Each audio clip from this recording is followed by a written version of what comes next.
భారత చలనచిత్ర దర్శక దిగ్గజం భారతీరాజా కన్నుమూశారు. గత కొంతకాలంగా అనారోగ్య సమస్యలతో బాధపడుతున్న ఆయన చెన్నైలోని తన నివాసంలో తుదిశ్వాస విడిచారు.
విడుదలైన 16 వైద్యనిలయ సినిమాతో దర్శకుడిగా తన ప్రస్థానాన్ని మొదలుపెట్టారు.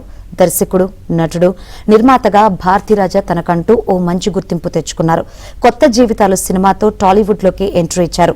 సీతాకోకచిలుక, ఆరాధన, జమదగ్ని సినిమాలకు దర్శకత్వం వహించారు. సీతాకోకచిలుక సినిమాకు భారతీరాజా నంది అవార్డు సొంతం చేసుకున్నారు. 2004లో ఆయనకు పద్మశ్రీ పురస్కారం వచ్చింది.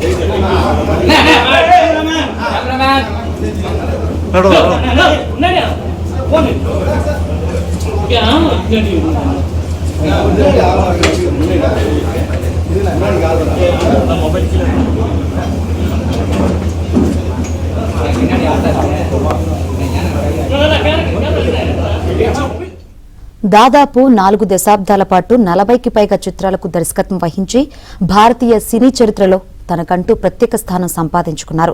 దర్శకుడిగా మాత్రమే కాకుండా నటుడిగాను భారతీరాజా ప్రేక్షకులను ఆకట్టుకున్నారు. తనదైన నటనతో ఎన్నో విభిన్న పాత్రలను పోషించి ప్రశంసలు అందుకున్నారు.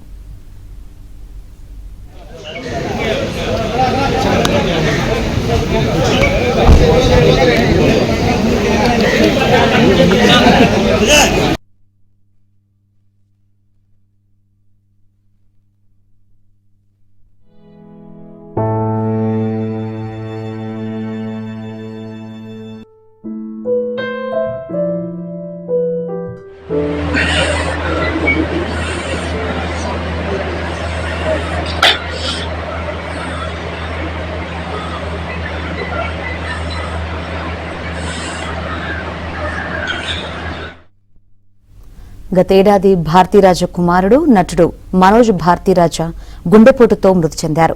దీంతో ఆయన కుంగిపోయారు. 1941 జూలై 17న జన్మించిన భారతీరాజా 84 ఏళ్ల వయసులో తుదిశ్వాస విడిచారు. గ్రామీణ జీవన శైలిని సహజంగా తెరపై ఆవిష్కరించిన దర్శకుడిగా భారతీరాజా ఎప్పటికీ గుర్తుండిపోతారు. భారతీరాజా సేవలను గుర్తు చేసుకుంటూ సినీ ప్రముఖులు, రాజకీయ నాయకులు, అభిమానులు సంతాపం వ్యక్తం చేస్తున్నారు.